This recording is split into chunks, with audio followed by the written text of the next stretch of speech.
Record. Got it? Good evening, everybody. Welcome to the Edmondson Heights Civic Association community meeting for March the 5th. We are at the beginning of March already. So thank you for joining us. Thank you for joining us tonight. I cannot imagine that I would hold you guys long, but sometimes it's you who holds me long, but that's okay too. Just want to start off tonight by checking to make sure. Oh, we've got the police in here. I think they're doing a stakeout. Is there something that you guys need to tell us, Officer Benz Clark, Mekawicki, and Helfenstein? Good evening, Edmondson Heights. As far as the crime in your area, you don't have any major calls, but I was going to remind you guys about the season that we're in. We're in tax season, so be aware of all scams and things for identity theft. If you don't know the person they call you, don't give them any personal information. Also, as the weather get warmer, sometimes 4th-degree burglaries pick up, and that's when people go in your yard and take your lawnmowers and bikes and stuff like that. So if you have items, you want to make sure they are secure, your yard is secure, and everything is locked down. I will be here your whole meeting. So if you have anything for me, you can put it in the chat or just let me know. There we go. Thank you very much. Thank you for last time I didn't even get to say hello, so thank you. Last time we were rocking and rolling. I mean, last meeting was fire. Ms. Margaret Stokes, are you joining? Are you just joining? You ear hustling? Or I'm here. Hi, for Questa. I'm here. Hi there. No, I'm just checking in to say hello to everyone. I didn't get a chance to say much last month. I was there to listen, and it will still be the same this evening. If anything come up, I will be sure to share it before tonight is over. I'm not sure I'll be on the entire time like Officer Clark, but I'll do the best I can. Nice seeing everyone. Thank you for joining us. You're welcome. All right. And we also have, if you guys remember from last month, which was February, we did have a great discussion about, the retrieve program that the Baltimore County was, and you would have seen the signage throughout the community, and some of you may have seen the digital board that asks everyone to remember, do you want a tree? It's as simple as that. I think you can still, if you are interested in having a tree planted, you can still get in touch with them if you need that information. I actually think it's on our Facebook page. But yeah, my understanding is that it's not too late. They have a quota to make, and that quota, the deadline is kind of flimsy. So we discussed that, and we discussed the restoration of our green areas, which is pretty much what we're doing tonight. And I figured we'd take the opportunity to do this because this is the only time I can get anybody sometimes. But and what we have planned, actually, I won't say it because I don't know. But we do have Claire here to talk to us again from Neighbor Space. So Claire, if you bring everyone up to date, I can probably pop in with anything that we may have discussed that I just forgot about really fast. That's all right. Do you want me to go now? Go for it. Okay. Yeah. So first of all, thanks for having me back tonight. And so I was here at the February meeting. If you weren't here then, I'll just reintroduce myself. My name is Claire Cambardella. I actually work for University of Maryland Extension. So kind of like an ag extension agent. I work with communities, but on greening projects.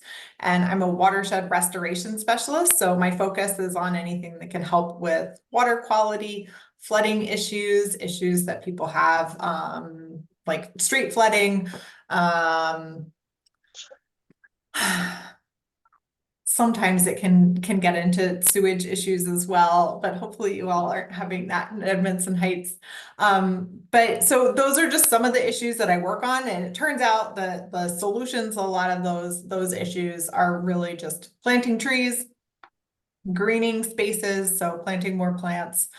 So that's what we have been working with Jaquista and with you all on. So, you know, we're just at the very beginning stages. But Jaquista also mentioned another organization called Neighbor Space. So they're a partner on a funding effort that we have been funded for. This is a regional capacity building initiative. So what we're doing, and we call ourselves Be Green, which stands for Baltimore Greater Regional Environmental Equity Network. So we'll just go with Be Green, because that's what we're trying to do. So Neighbor Space, myself, and a few other organizations have partnered to basically secure funding to help associations like yours to get greening projects in the ground. And the issue that Jaquista reached out to Neighbor Space initially about was kind of rejuvenating the park. And so we've, you know, connected with the county on the retree program. So if people were knocking on your door a couple weeks ago asking if you wanted a tree in your front yard, that was where that came from. And then Saul passed from that program with the county, which also joined the meeting last week. So I just have some updates on some of those initiatives.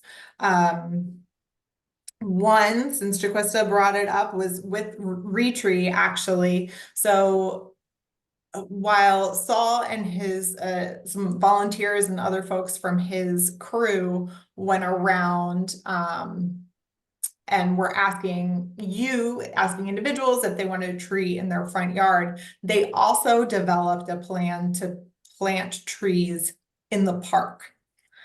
So first, I'm actually going to pause, and I just want to know if anybody has any questions for me, who I am, what I'm doing, or about the Be Green initiative and, you know, all this funding and why we're here.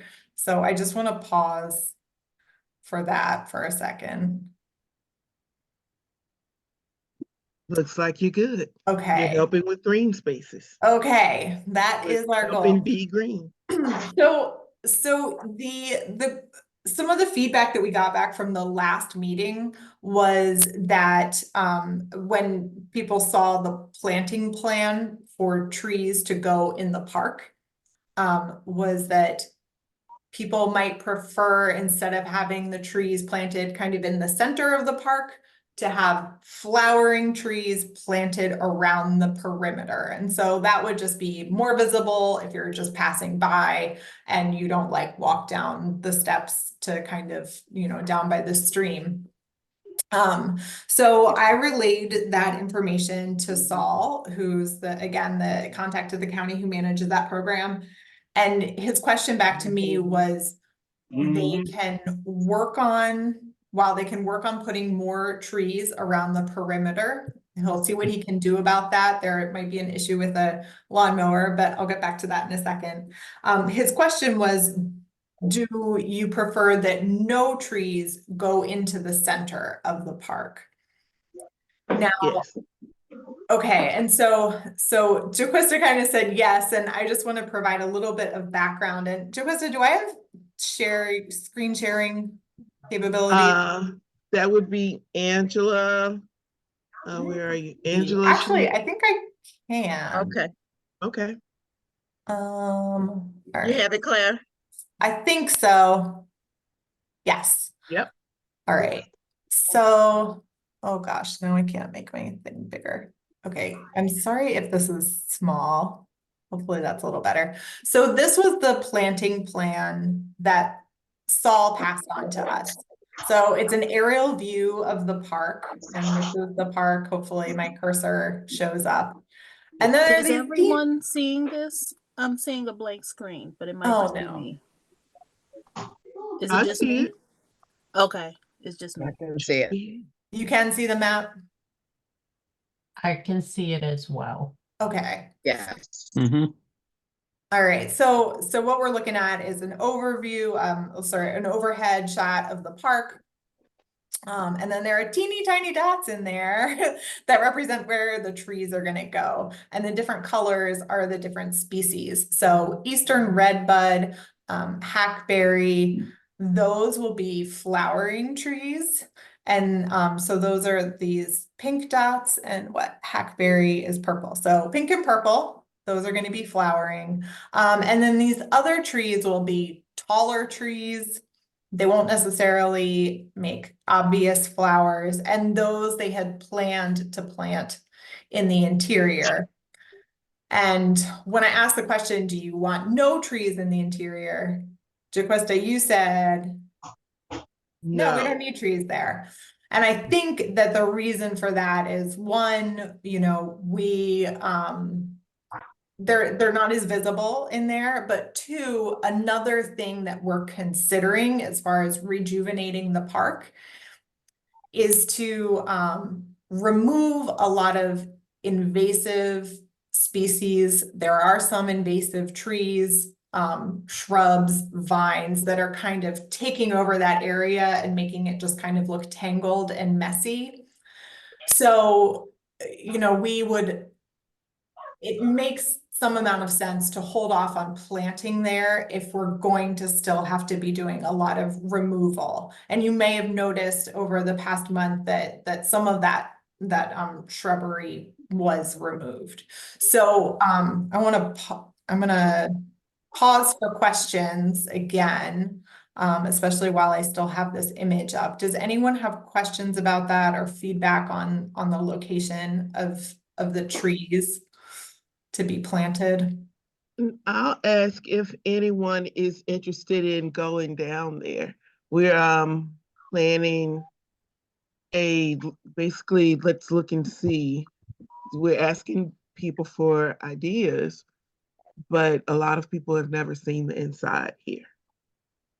Yeah, because yep, go ahead. I'm willing to go take a look. This is Melissa.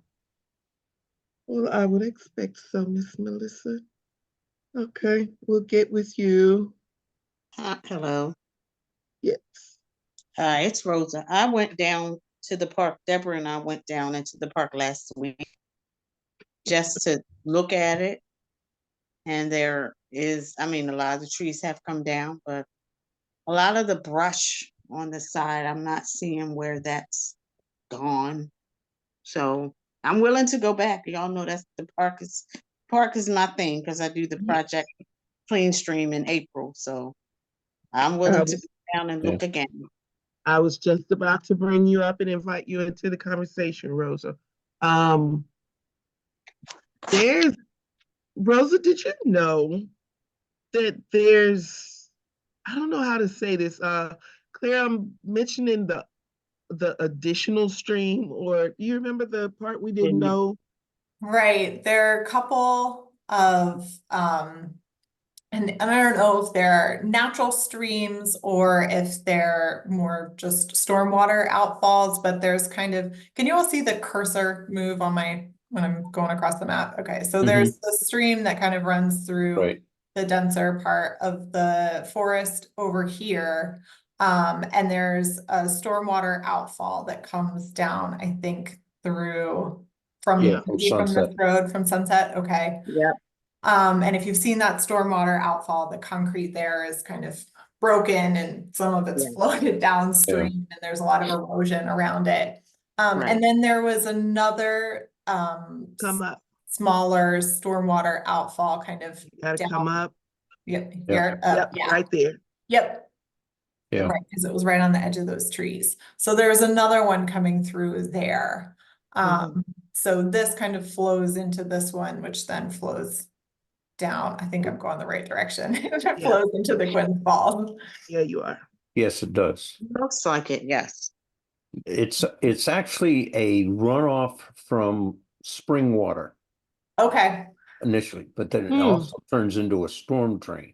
yes, If you look at the topography in the area, there is a lot of underground water near the surface here. Not too far back, right off Forest Park, the road was kind of wavy. And that was because the water was draining out from underneath during, before we hit all this rain. So, Mhm. that happened over a couple of years' time. So, but that is basically what it's from. It starts at an underground spring. and so you're saying there, some of the road had buckled on Forest Park. Was it here Yeah, next but to the no, park? it's farther, no, it was farther up towards Newfield. Okay, Opposite direction. Yep. down Yeah. here? Yeah, farther Okay. up, So, farther so up. the spout, you I'm can pointing drag like that, you can see. yeah. Yeah, this map is this is a static map. It only goes Oh, okay. so far. Now, see where it Yeah. says Harwell? Yes. Okay, farther up Forest Park, Oh, okay? Oh. Actually up near the Route 40 traffic light, Okay. and Forest someone Park. did say that. The road was kind of wavy there for a while. And there's two small sinkholes at the intersection Okay. of Route 40 and Forest Park. Okay. They're small, but they're like divots in the road. They're nasty to run into with your car. Well, that is really good to know because one of the things, so I'm getting somewhat into the weeds here, and I'm gonna stop sharing my screen for a little bit just so I can see everybody. Okay. So one of the other things that we've been discussing with the county is a stream restoration. And so what happens when water's draining off the land is it can erode the land, and in and around Baltimore, a lot of the surface streams, so streams that like maybe they don't even have water flowing in them 100% of the time during the year, but these streams have been put into pipes underground. Mm-hmm. And then as we've developed the land, it changes how much water is flowing into that pipe and how often. And so sometimes those pipes can break down, they get overloaded, and just more erosion occurs. And that's where you get sinkholes, or where the stormwater outfall just gets completely torn apart, like we're seeing in the park. So we've also inquired with the county about doing a restoration of the stream. And what that would do is stabilize the banks of the stream so that, more of that erosion doesn't occur where you might see trees falling into the stream. That's because of that erosion. So in that process, more trees could come down, but there's a lot of planting. So it's a pretty extreme process, but that's another reason why, we were questioning whether it's wise to plant trees down in the middle of the park at this time. Because if more work gets done, or if we decide to put some sort of demonstration garden, whatever the community decides for the park, then we wouldn't want to have these brand new trees that then we would have to remove. So, Okay. so that's a really roundabout way of asking about, Yeah. again, about those trees. I'm not sure if you're aware of this or not, and it's kind of gross to talk about, but it happened. Probably a good 15 years ago or so, that stream was redone, I believe, by the state. But I won't swear to that. But they cleaned out the pipes. It eventually goes, once it leaves the park, it goes into pipes. Then it goes into the Gwynn Oak. Well, they had a crew working in there on the pipes. And a couple of them drowned in a flash flood. Oh my goodness. Yeah, it was an unfortunate thing. Nobody, they worked in there, they only spoke Spanish, and nobody outside spoke Spanish to give them a heads up. It was just kind of sad. And that was at least, I would dare say, probably 15 years ago. Mm. Yeah, and And- it was kind of nasty. It didn't, fortunately, I guess for us, it didn't make the big news because we didn't need that exposure, that kind of exposure as a community. I was president of the association at that time. And it was just kind of rough to go through. That's the best way to put it. So, but the important thing is that they did do some work at that time on the stream and did clean out some of the trees that were too close to the stream. In other words, in danger of falling across the stream. Exactly. And so that's another issue that we want to raise Yeah. to the county when we're talking about the stream restoration, because the banks of the stream become so eroded, they kind of create these steep cliffs of Yep. just dirt, exposed dirt. And that's an unstable bank that if someone was there, it could collapse. So it being a public park, and wanting to increase access, that these are issues that the county Yeah. Part of hopefully the upshot can work of on them, addressing. yeah, part of the upshot of them going ahead and taking care of that stream was we ended up having a couple of mallards nest in the stream there and introduced several babies. So, you know, Oh, Yeah, so that's, I mean, those are the benefits that Yeah. we can see by doing this work. And the other thing is that the county is required to reduce pollution inputs that go downstream into the Chesapeake Bay, and doing a stream restoration like this helps them get credits towards that requirement. So by bringing a project to them, you know, if they have to decide whether it's worth it or not, but it is something that, you know, they could it's potentially worth it. take on. I'm a member of CBF, Chesapeake Bay Foundation, so yeah, all for it. Fantastic. Yeah, the other thing, I don't have a problem with planting trees in the park itself.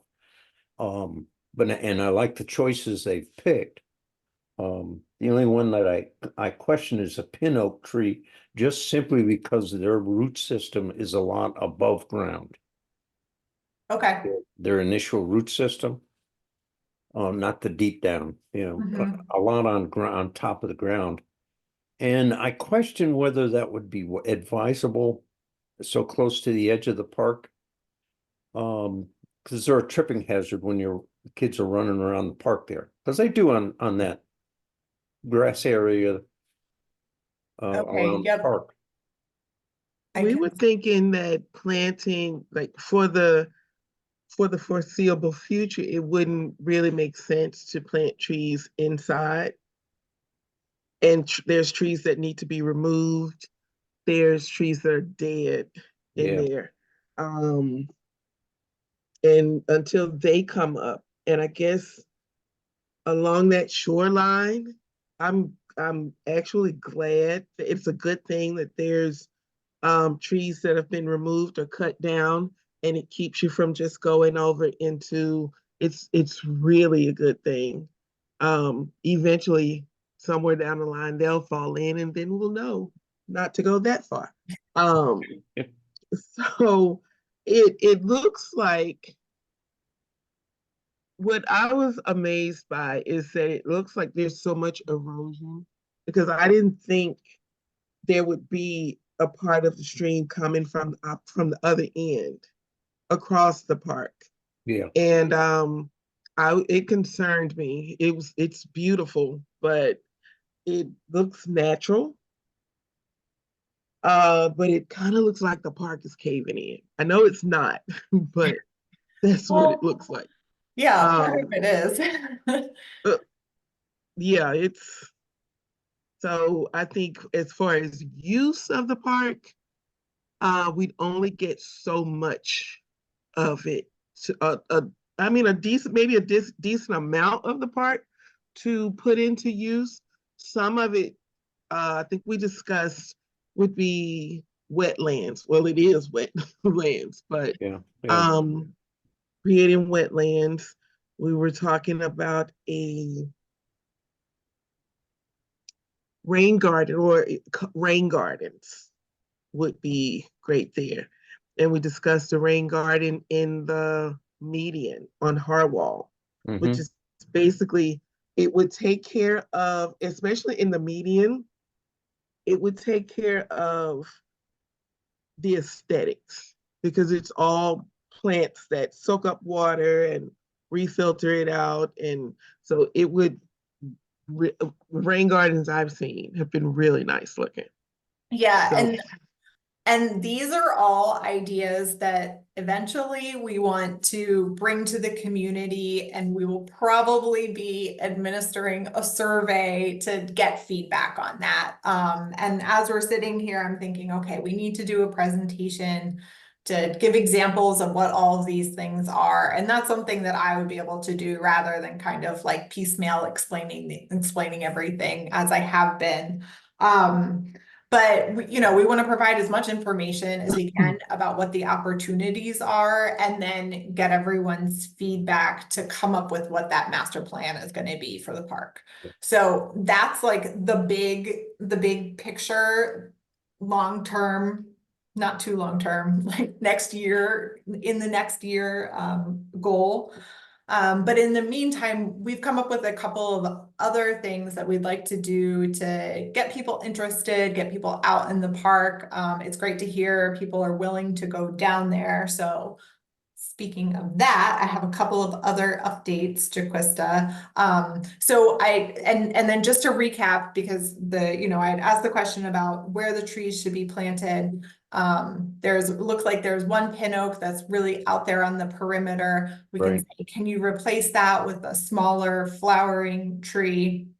And what Saul said was that they would, if they're increasing the number of trees that are going on the perimeter, then they will likely have to be smaller trees, because there's like, the mower is so wide, and they want to be able to just pass the mower without having to steer around them. So those smaller trees can be kind of closer into the existing tree line that's there. So that's probably what they'll do. And I can ask Saul to send me an updated planting plan and get that to you, Jaquista, to distribute to everyone. okay. But he said that they still have time they haven't ordered the trees yet. They still have time to update it. So I think they'll accommodate as best they can. But again, like Jaquista said, I think they do have a quota, how many trees they have to plant. So they might plant some in the interior. And if we have to move them later, maybe we will. I think the flowering trees would be nice to have in the interior. Yeah. You're right. And so that's something I'm taking notes as we're talking to, just to capture all the ideas that are coming up as well, so that we can make sure that these are things that we revisit as we get closer to making that master park plan. So, all right. So I feel like I've got a good idea of what everyone's preferences are on the trees. And I'm gonna try to make the rest of this as quick as I can, because I don't want to take up too much of your time.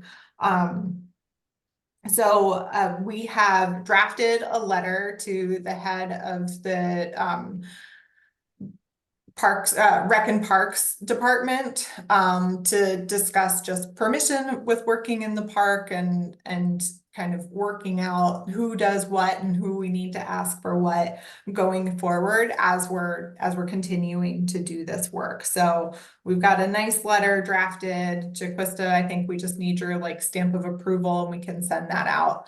One of the things that we've requested is to do a land survey in the park. So that's just like all of the elevation, and that will help then when we bring in a planning firm to, you know, say, oh, this is where a rain garden can go, and this is where a wetland is, and this is, Mhm. we're gonna put flowering trees down in the, you know, the larger area of the park. They're gonna need that information. So that's one thing that we've requested. Could that be where we spend a good deal of our stipend? Yes. Because it we have to spend it by the end of this month. Yes, we do. So we are working feverishly to do that.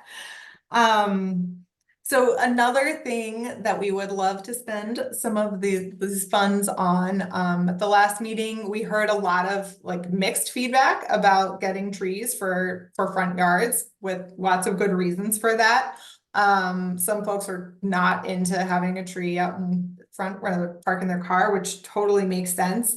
But you might be interested in having some flowering plants or a shrub. So that's something that we could provide. So the idea that we had was to run a workshop on how to install this garden, and anyone who's interested would receive a garden kit, and you can take it back to your house and plant it. So everybody would be getting similar plants, so it would kind of create some uniformity throughout the neighborhood. All of the plants would be native species, so they'll support wildlife.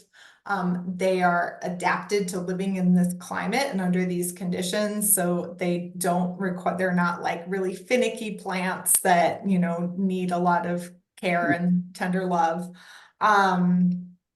Primarily flowering plants. Right now I've proposed 4 flowering plants, 1 type of like ornamental grass, and 1 shrub. So that's kind of what what I'm hoping for this kit, for the garden kits. So I'm gonna Okay. pause again for questions there. And I did create a survey for that. And I just kind of want to give you all a preview of it, if that's okay. Mhm. If I can find it. And I guess we'll create a list, allow people to sign up to join us. I know we'll have people who'll go, oh, what's There you go. going on here? And but we definitely want to be able to have giveaways, and some pretty good giveaways at this. And I do love the idea of having Yeah. something that's uniformed through the neighborhood. Okay. Got mulch. Yeah. Anybody else? Okay. So yeah, this is just my draft of the survey. So, you know, I would need to record your email address so I can get in touch with you. We're looking at native plants, you know, a soil amendment if you need it, mulch, and so I say here, are you interested in receiving a garden kit? Planting is up to you, but you know, if you're like, my gardening days are over, then we can figure it out. So if you're not able to do that work, I think, you know, we can find some volunteers, and there's another program that I'm going to bring up after this. So Good idea. questions that we're looking at, you know, would you want to plant it in your front yard or your backyard?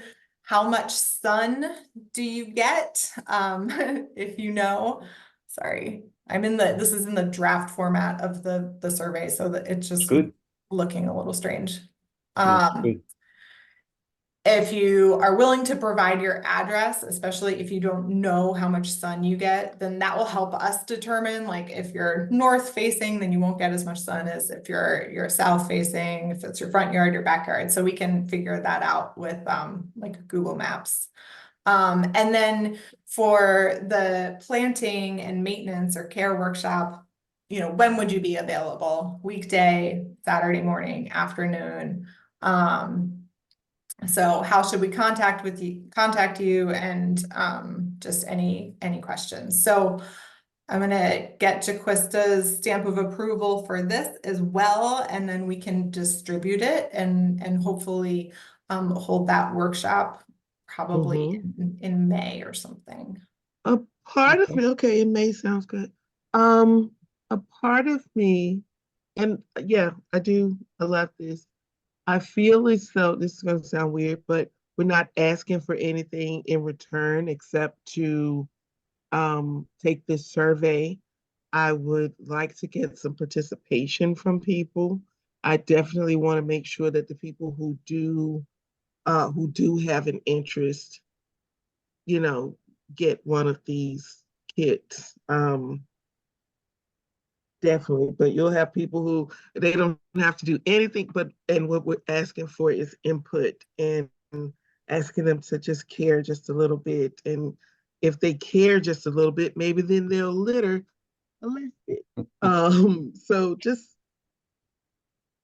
something, give us something in return. Yeah, I think I Um, had a note too. If nobody fills out the survey, then we'll assume that no one's interested. So we would love to get some feedback on the survey, but also, you know, if you're walking down the street and you're like, hey, Jaquista, I want in mhm. on that. Just any other way to reach out and say you want to be involved. Just you know, if email isn't the best way to contact you, then let us know so that we can make sure that you get all the information that you can. And we discussed potentially having that someone could participate by letting us use their yard as an example of how things can be planted. So Yeah, there's a lot of different ways that help can be had. And I'd love to, like I said, well, I didn't say, I wrote it. See some of the younger people be interested in maybe doing a little bit of, yes, let me help put this in someone's yard and, you know, just help out a little bit. which is the Instead, perfect segue to my final bullet, but I see somebody has their hand up, so. Melissa. Yes, I just had a quick question. I was just curious as far as the trees are concerned. I know, Jaquesta, you mentioned something about a stipend, and I was just curious, um, have you guys considered, I don't know if that would be possible, like, crepe myrtle trees? I know I've seen a few in the neighborhood. They don't have invasive roots. And they flower all summer. And you can Yes. get those from like 5 feet, 6 feet. Like you can get them, you know, small. I actually planted one in my backyard last year, Are but those native, Claire? there are not, but they're beautiful. No, they were beautiful last year. They were beautiful. Yeah, They they were are beautiful. really pretty. They're not native, so that's kind of like outside of the wheelhouse of what our funding can go towards. You have to do native. But I think I sent a few pictures of some of the flowering trees. If you can, you're all on the internet right now. If you look up a Eastern redbud tree, they make these beautiful kind of Let me fuchsia look it up. flowers, and they're the earliest, one of the earliest flowering trees. They're not as early as cherry blossoms, but they're native, and they're kind of a shorter understory tree. They're really great. I have one in my front yard, so I've looked it I'm up, guys. biased, but I've um, looked it up. Let me share this with you guys. Let me find a better picture. Which basically, crepe myrtles. and then We have very very crepe myrtly. Let me pull up a picture here. I think I can grab the screen. I have a Share question. screen. So Go ahead. to get the garden box and be involved in that, I think Claire, you said you're gonna get Jaquista's approval, and then will we get an email notification to sign up, or? yes, Yeah. that's how I would send out the survey. And so Okay. that's easiest for me. But if you're here and you're like, that doesn't work for me, then maybe put a message in the chat and you know how I can get in touch with you. And I can do my best to get that. But yeah, if they got here Okay. to this point, then I could get the survey to them. Yeah. That's definitely doable. But if you guys can see this, this is the Eastern red bud. Yep. That is beautiful. That is beautiful. So yeah, I'm for that. Do we know, Claire, how long these may stay in bloom? It's not all summer. Okay. It's a few weeks in the early in April. So, Yeah. so we have the whole rest of the year to look forward to them. Yeah, they're beautiful. Okay. I'm for those. I'm for those. Those are beautiful. Yeah. LJ.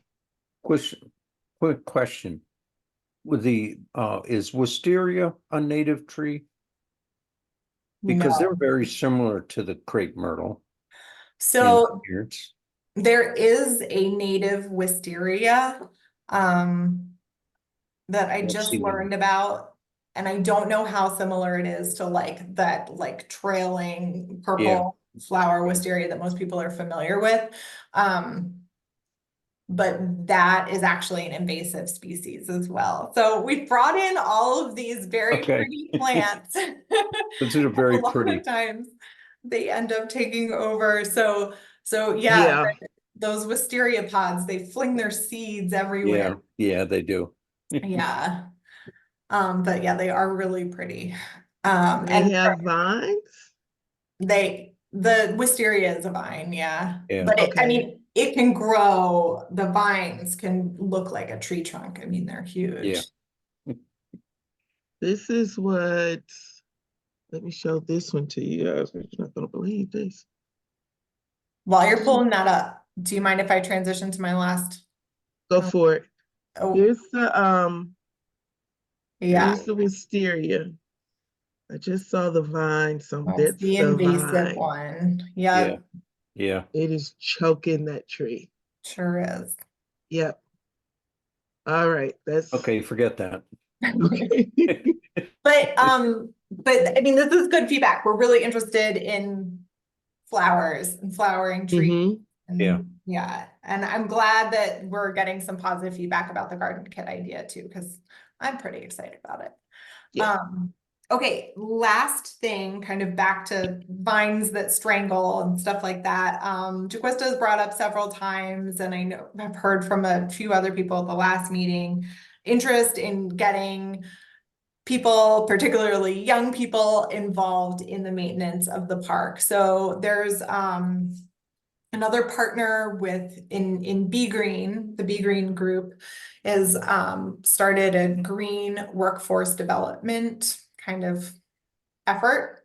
And they work with an organization called Grow Home. And Grow Home does a ton of things around Baltimore. A lot of it is kind of green workforce development. So they're training a lot of folks who are in high school or out of school in a lot of, it's not just like landscape maintenance jobs, but turns out that that's the work that we need, looking at all the invasive plants and other brush that's growing in the park. So we have funds that we could use to hire a crew from Grow Home. So these would be young people from the area. And I spoke with their lead, that group's leader today. He said they might even have some people who are kind of from the Edmondson Heights region too, who would be able to lead a workshop in identifying these invasive species, just like Jaquista is looking up that Chinese wisteria. So identifying these invasive species and then removing them. So, I have scheduled a walkthrough of the park with a crew leader from Grow Home on March 12th. So, I will be showing them kind of the scope of work that is potentially can be done there. And they're open to doing a workshop with folks from the community to help learn about these different plants and take action to remove them. So I want to throw that idea out there too. That is I'm sorry, that is Tuesday the 12th at 9:30 a.m. If anyone is interested, I was sending out this email to the board. If anybody would like to be added to this email, I can just add you to it and send it to you now. Okay. Okay. I have a question if I can, and it has to do with the Recreation and Parks and the county both at different times would cut the grass in and around the park as well as on Harwell and the Triangle. And we had a lot of problems with it because we never got the same crew 2 or 3 times in a row. And at one time, one of the crews, and I forget which one it was, but they kept shrinking the grass cutting area by letting it grow the weeds and junk grow farther out into the grass. So it basically cut down the amount of grass that they were cutting, but they were still getting the same pay. In other words, I hear so you. we had a battle with that. And at one time, I contacted a company called Grounds Hog. The guy that owns it used to be a resident here. He lived along Forest Park. And I met him at the park, and I tried to get him to be part of the bid process to bid for cutting the grass in the park, around the park, on the island and Harwell and the Triangle at Newfield. But he never got the opportunity to get the bid package. So, he's his landscape company. He does a lot of work in the area with various churches and other green areas around the whole area. He's based out of Arbutus right now, I believe. He used to be based out of here in Old Frederick Road, where the U-Haul or not U-Haul, the storage rental place is. And you're saying it's groundhog? Yeah, Grounds Hog. Grounds. Actually, that's what I wrote. I thought I misspelled it. Yeah. And it's one word, Grounds Hog Landscaping. Okay. So it sounds like, as far as as far as I know in the county, the maintenance department is like separate from Parks and Rec. Yeah. And so there very well could have been 2 different crews from 2 different departments coming out to do maintenance. There were. So we've started this communication. I've reached out to the parks. Actually, it's not the parks, the county's outreach folks a couple of times. I haven't heard back from them. So that's kind of why we're going directly to Bob Smith, who's head of Parks and Rec, to figure out exactly who the right person is to kind of coordinate between all those different departments, because it's very confusing. And I haven't figured it out yet. Yeah, it is, because one of the crews used to go up and do the grounds around the school, the playground and the ball fields out there, and they were pretty good crew. But then you didn't know what you're going to get and what you're going to end up with. We ended up with a lot of damage done to young trees trying to grow. Yeah. So Ed, I'm sorry, Claire, this is Margaret. The difference between the two is property management, who handles a lot of the area which dealt with the park and some of the islands that get cut. So they're completely separate. So property management would be a place to start concerning what you were just talking about. Is that Pam Dinkins? Thanks, Margaret. You're welcome. Margaret, is that they have changed team a little bit. Oh, so under that area would be Brian Shepherd. He would be very helpful. And then there's someone else, but I don't have her name in front of me. If you want to get it from me tomorrow this week, but start with Brian Shepherd. He's a good start. Yeah. Okay. Thank you for that. Okay. Oh, you're Thank you. welcome. Okay, so I am still here for questions. I'm gonna hang on just a few minutes longer. I have spoken enough, I think. But I'm just recording folks. Contact information, if you sent it directly to me in the chat, I'm writing all that down here, so I'm gonna hang out for a minute longer. And I did put my email address and my phone number in here. You're welcome to reach out to me with any questions. Jaquista has that as well. Yes. If you want to talk at any time about any of this afterwards. So Yeah.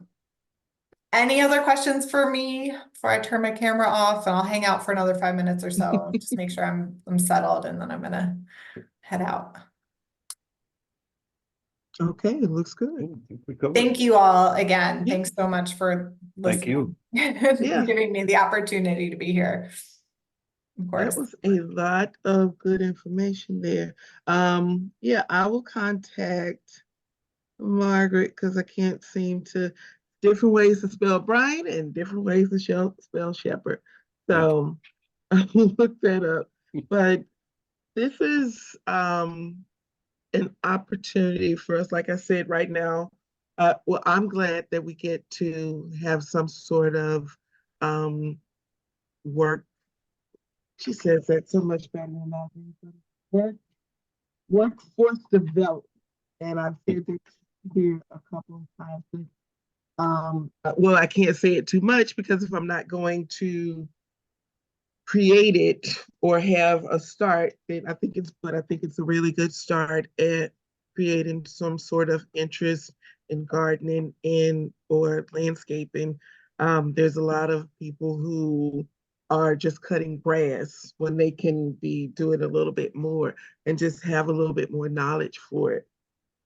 So we're looking to spend, I told you we got a stipend of $16,000. We have to spend it. And some of the spending we're going to have land surveys done because we can't find any surveys of the land right now. And we have someone who will be coming somebody is going to come and discuss with us how we want to, how we can make it look.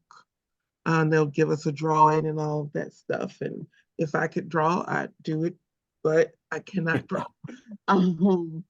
So does anybody have anything they want to bring to the table? How is your street going? How's it going? Jaquisa, this is Angela. I have one question.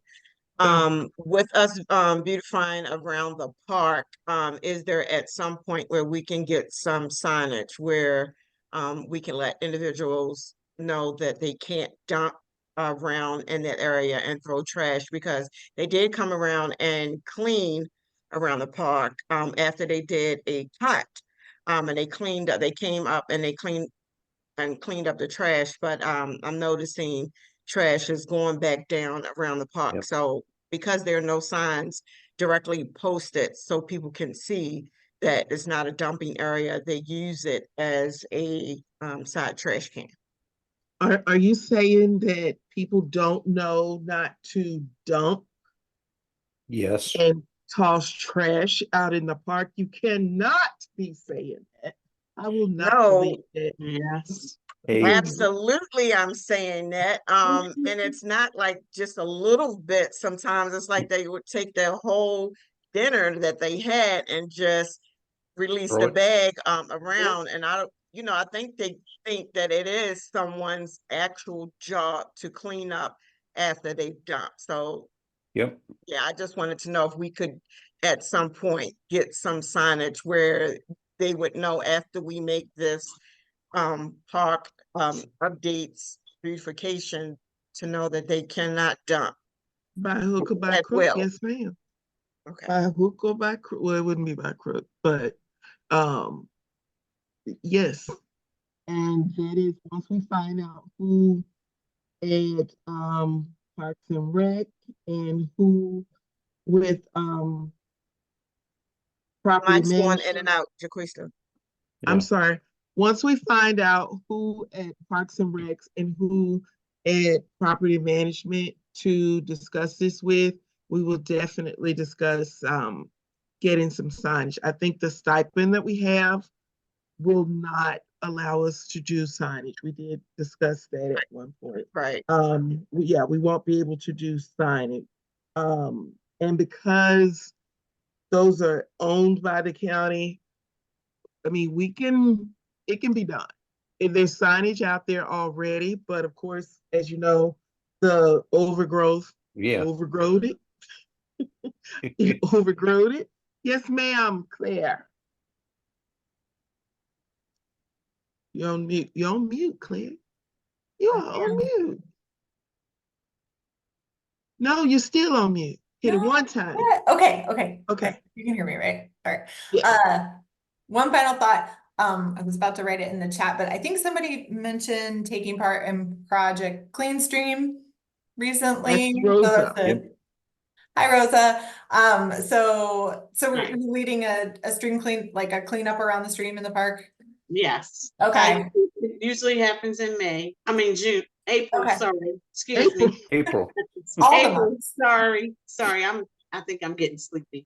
Okay. I have And- not registered for that yet because I'm concerned because getting down to the stream is kind of hard right now. Yeah. That's what I said. Overgrown. So someone else had mentioned the possibility of doing a stream cleanup. And I was like, I don't know if doing a stream cleanup is the best idea, but another thing that we can use our funds for would be to organize a cleanup around just the park in general, because all that stuff, you know, it's a big bowl, so it's all going to end up down in the stream anyway. So if we cleanup around, then we can do that. So that's another option of something we could spend our funds on. Last year we just did around the park because we couldn't actually get to the stream. Yeah, it's not safe. I'm willing. I like cleaning up. So okay. Cool. Well, thanks for doing that. Thank you. All right, Okay. I'm gonna head out now, everybody. Thanks so much again. Okay. Thank you, Claire. Yep. I'll talk to you soon, Jaquesta, and see you all next month. Alrighty. All right. Yeah. Bye. Bye. Bye-bye. We could use some of our funding for that. That is very interesting. Yep. That is very interesting. I could use some more. I've received some of the stipend, so I'll get up and clean up. Yes, Melissa. Oh, I just wanted to mention, I know somebody mentioned something about signs for no dumping. So Yes. I'm in the 1400 block of Kirkwood in between Forest Park. And we have signs on that back lot for no dumping. I don't know who put them out there. I remember I called Baltimore County and they told me they didn't put them out, but we Margaret, do have Margaret, did signs you back take care of there. that? Margaret may be gone. Okay, I know that Margaret had signs put up for behind Newfield, the alleyway in Newfield, that said this is property of Baltimore County, do not Okay, no yeah, right dumping. there. So it Between could have Newfield, been Forest Park and Kirkwood. It's that little lot. in the little triangle back there that we've Yeah. The people and no parking. one cares about that sign, is what you're saying. No, I was just saying someone was asking, could they have those signs put up somewhere, but I don't remember what the response was, but I was just saying we had some put up back here. I don't know who put them back there, but we did signs back there that say no dumping. And how is that working? I think, well, I mean, this is just my opinion. That area up there, they have been keeping it clean from what I've seen. In the triangle? Behind Behind, it's the alley between Kirkwood and Forest Park at the end, Yeah. where the new field is. Okay, so how is the situation with the vehicles being Parked there. There are being vehicles on there, but they're the neighbors, because I noticed when, the trash comes through, they'll park them there so the trash truck could get through. but So it looks a lot always better to say me. so the trash trucks can get through. Yes. Always start that sentence with that because we have we have some law enforcement who could ticket them on call because we told them. Yep. Well, they've been Okay, towing cars around the neighborhood. I've noticed that a lot on trash day. Because I've I'm seen glad it.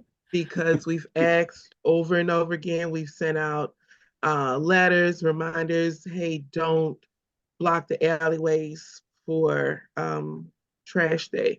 Don't block them, period. But you definitely blocking the alleyways for these trucks, and they'd have to back up just to get through, and that's horrible to put someone through. So yes, I agree. They should be told. I said it. Like they should be told. So yeah, the alternative is not having our trash, our trash dispense stuff, and none of us like that. I see that on social media. If I see nothing else, we Yeah. do not like not having our trash picked up. Um, so that's I sort of wanted to see if we could include that area as a green space, but I just don't trust that it'll be maintained or taken care of because anytime we've called the people on that block to say, hey, let's discuss this. We've had one person step up and speak for everyone and say, we take care of it, we do this. And then someone else calls and says, no one takes care of this. There's abandoned vehicles back there. They are contributing to places for rats to be stored and all of these things. So I don't think that right now they're not abandoned vehicles. Those cars are moved like when people go to work. And I think they use that because um it's not a lot of parking places around front. well, And I yeah. know so those vehicles are moved every day. So then all of the ones that used to be out there, they're not there anymore. I mean, it's cars parked out there, but those cars are being moved, I Hmm. guess, people going to work for.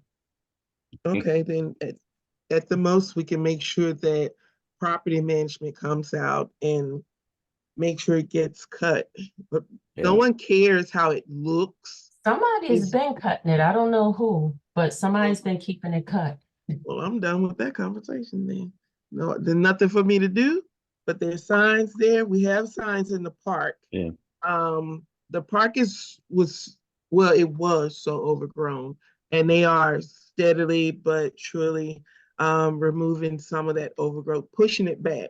And you can actually, if you drive by um, Granville, Forest Park, or even Harwell, you can actually see down in there Yeah.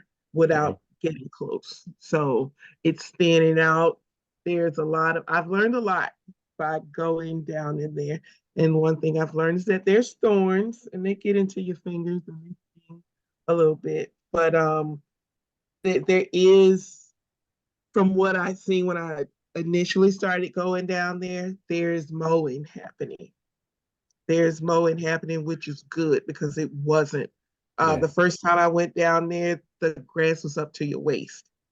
So I didn't go too far. And one thing we should know is that it's muddy. It's really damp down there. Mm-hmm. Yeah, Man. it's really damp. So I think we're gonna need to put our heads together on what we'd like to do and how, so we can figure out how and if something should be done about how damp the water, how damp the grounds are. I think something can be done, but if we want to use it for those purposes, then we just need to know. Angela. Two things. Is it in our bylaws that the end of the group, their yard cannot be seen from the street?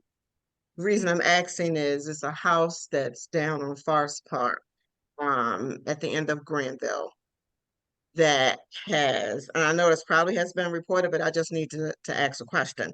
It was an actual like ice cream truck, a pickup truck, and about 3 or 4 cars in the yard that you can actually see from the street riding down Granville. And it's at the end of Granville, more on Forest Park, but you still can see it from Granville.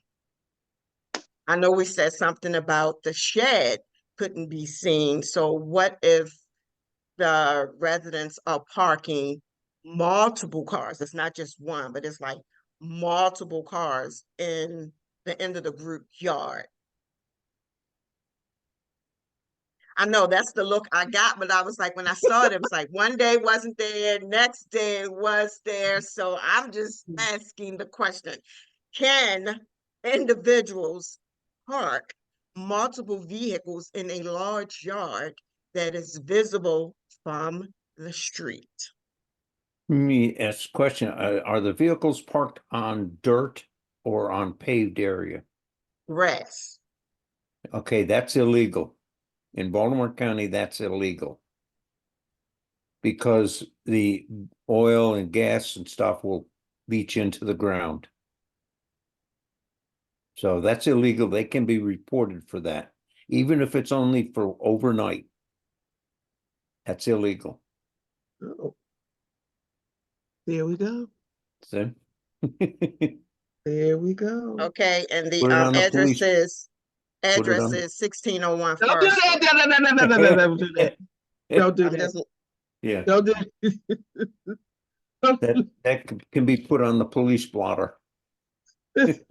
We, Well, it's visible, so it's not like people haven't seen it. Yeah, I know.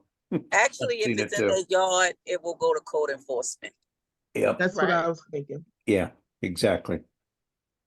That's what I was thinking. And the other one, I guess this would be more so for the officers. There is aggressive driving. I got ran off the road on Harwell, getting ready to turn, going past my street where the guy actually was playing chicken with me. It made me move over so they could pass. So I know we said something about possibly getting like the signage, like the speeds of how fast individuals are going.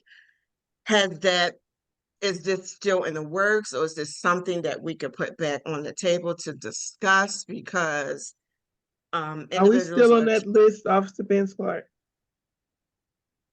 You should be, and I'll double check tomorrow just to make sure that they Okay. still know that you would want to request the speed sign. And if you run into a road rage situation like that again, I would strongly suggest you call the police then so they could check the area for that car and at least stop it. After it's Yeah. gone, it's really else we can do, especially if you Yeah. don't have the tag. Yeah, because I had turned around just so I can get a photo of the tag so I could report it, and this person was gone because they were driving extremely erratic.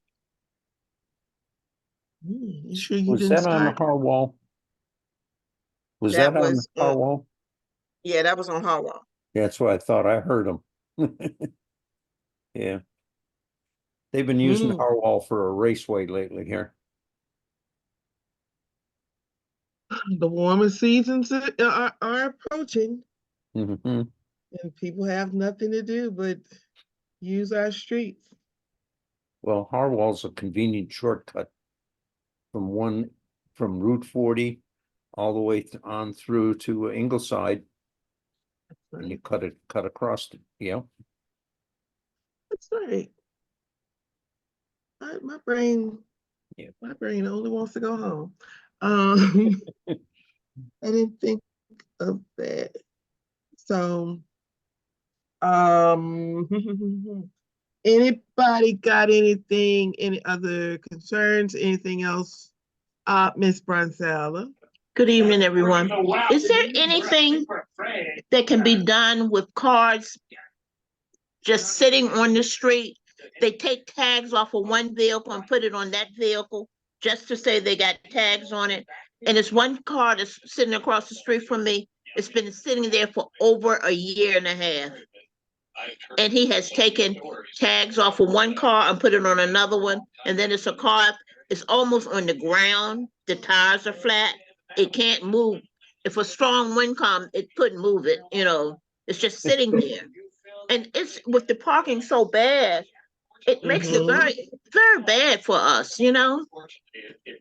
Have I reported it? Is it one that I've reported for your street? I'm Do sorry. you know? Is Yes, it somebody did report it, and the police came and they looked and seen the tag that was in the front, but that tag doesn't belong to that car. Because I seen them take it off one car and put it on that. Send it in to me, please, Jaquisa. okay? Text me the car, Miss Bronzella. Text me the color and the make of the car, and I'll walk by too, but I'll send that to Officer Benz Clark, and she's usually who I go to for those things. Okay, can I take a picture of it and Perfect. text it to you? Yeah. I'll do it for both of them because I don't know Chevy from Ford. I'm sorry, unless I get right up on it, and I didn't go out there and look, you know, just to see, you know what I mean? I know something sitting on 4 flats. That's And what I was send the looking for. picture, send the location. So on a clear day, when it's not raining or anything, I will take a picture of it and of both cars, and I will text you both and everything on my street on Langford. Okay? Langford. Thank That'll you. work. That'll work. Thank you so Thank much. you. And oh yeah, one more thing. Are we gonna get newsletters? Okay, I'm ready. I just want to let you know. Thank you. That reminds me, Melissa, are you still here? I don't see you. That's okay, because I've got yes, the newsletter is finished. I just got to change winter to spring and call it a day. But they're going in tomorrow. I was doing a final check, and I just have to keep changing the information in there. I'm sorry about that, guys. But yeah, they are going to print tomorrow. Buying stamps and everything, doing that tomorrow. But yes, officially, I had to take some, never mind. But yes, I've been off for a couple of days. So, and I really needed to put that to the side and stop it. Yeah. Anybody got anything else?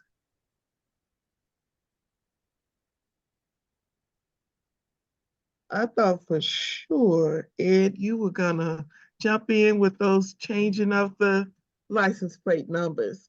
But I've almost given up on it.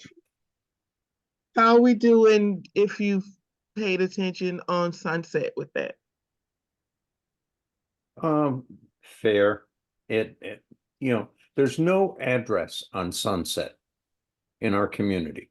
And yet there's a number of vehicles that habitually just sit there, don't move. There's one on there has an expired 2022 license tag on it from Virginia. That thing hasn't moved in probably a year. Okay. And it's just, you know, it's kind of a holding pen for cars. Yeah. There was a van parked there that literally could not be driven away. Okay. And it sat there for weeks and weeks and weeks and weeks. Okay. And there's, you know, I question some of the license tags on some of the vehicles because I haven't taken pictures of them or charged them to memory, but they look like they're on different vehicles at different times. Okay. So I think it's a used car dealer, to be honest with you. Of course. Because I did see a truck offload 2 vehicles on Sunset. Oh. So, you know, what's a truck doing, a car carrier doing unloading cars? That tells me he came from an auction and bought a couple of cars. Yeah. You know, Yeah. so it's being used as kind of for that purpose. I'm surprised they haven't just parked them in the parking lot at the school. I know. I don't know if I've told you guys this, but it's just a matter, I think, I love that there haven't been a lot of calls to the police from the neighborhood. Um, Hopefully it's indicative of there not being a lot to complain about. I will complain about anything. That is me. And I've noticed cars just kind of suspiciously sitting in the parking lot of the school. And I'll Yeah. call in. I've called in. There was a car, didn't have any lights on. It left the parking lot of the school, didn't turn the lights on. They did a drive around the block, didn't turn the lights on. Of course, it was nighttime, and it didn't look well. And yeah, I called the police. And Yeah. I'm pretty sure I did either something or nothing in doing that. But I saw it, and I definitely made sure to give them a call right there on the spot. Good. So yeah, because that is, if we don't look out of our door every now and then, if we don't look to see what looks normal to us, we'll never be able to. Let me tell you where I'm coming Yeah. from with this. I have a friend who told another friend that he lives in this area, and it took them months to say, I didn't want to tell you, but you kind of live in a bad area. And I've been on a rant about that every time I think of those people. And I was like, this is not a bad area. No. This is not. And we work really hard to make it not be. It's not the best.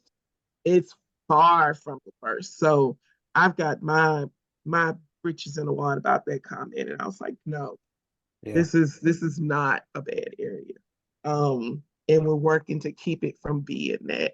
And hope that we all continue to work together and do the see something, say something. And Yeah. Exactly. you don't have to tell me more than once to, if something's suspicious, to call, because I will do it in a heartbeat. Um, I've done it. I'm enjoying being able to take a walk and see cars patrolling. Um, it's a safe feeling. Another thing, one thing I want to, when I speak of just kind of walking through the neighborhood, want to remind everyone to turn your porch lights on, front and back. I mean, hey, Yep. it won't hurt, but it surely will do a whole lot of help. Um, I feel better seeing, being able to walk and leave my house and even walk through the neighborhood with porch lights on. It really does feel, it feels good. Anybody got anything else? Anything you want me to think about for later, come back with later? Um, Anything. All right then. So Thank you. this was good stuff. It was very good stuff. Thank you all for just kind of entertaining us on the restoring of the green spaces in the neighborhood. I think it has the potential. I know it's gonna do a lot of good, and I am all about our property value in the neighborhood, and that's what I've seen in other neighborhoods, and I've seen them look really nice. And I ultimately would like to see, Susie and I disagree, but I'd like to see a concreted path, at least concreted, around the park, so that way people can get steps in and walk and just have a nice trail to walk. Susie thinks it should be inside. I think the inside won't be there much longer. So if anybody, I'm sending the email about um, meeting up at the park on the 12th. If I can find it again, I'll send it. But I'm sending that If anybody is interested, let me know. I'll probably just kind of send something out still saying, hey, we're going to do this if you want to join us. I know we've had people join us in the past. I don't know if I'll be there. I'll try to It's join. 9:30. Okay. But outside of that, now we know that crepe myrtles are invasive and red buds are the way to go. They are beautiful. So outside of that, I thank you all for joining me. You can tell I didn't have an agenda. I took a nap that took me into another space. Sorry. It was a good nap. Thank you all. Thank you, Ms. Bonsella, for hanging out with me tonight. And you all have a safe month. I think we've got some daylight savings coming. Yep. Definitely have some newsletters with invoices coming. If you get one, you've already paid. That is perfectly fine. Ignore it, use it next year. That is fine, but they are coming out. Thank you all. And if you want to pay more in the dues, go ahead. Yes.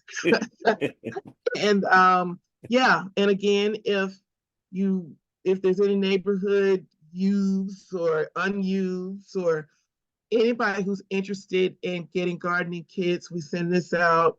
I've always wanted us to have some sort of cohesiveness with the greenery. Super idea. I think it's a great idea. And I said, let's get some black-eyed Susans all over the place. So anyway, that's a whole other thing. But thank you all so much for joining us. And you have time to watch whatever it is you watch at 9:00 on a night. Thank you all. Thank Good you. night. Good night. Good night.